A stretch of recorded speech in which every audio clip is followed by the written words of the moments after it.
Hello everyone, welcome back to GearUpWindows. If your Microsoft Edge bookmarks bar looks messy because of long bookmark names, don't worry. In this video, I will show you how to make bookmarks show icons only in Microsoft Edge.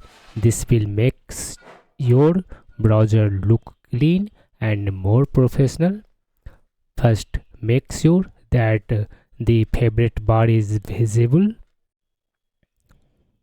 If you don't see it, simply press Ctrl Shift plus B on your keyboard to turn it on.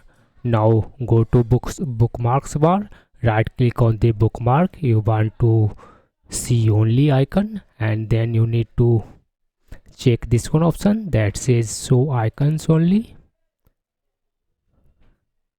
That's it.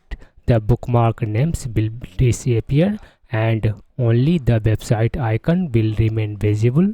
You can repeat the same steps for other bookmarks if you want all of them to show icons only.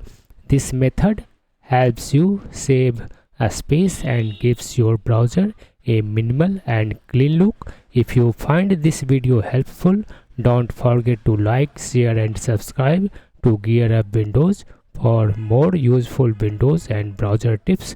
Thanks for watching. Have a great day.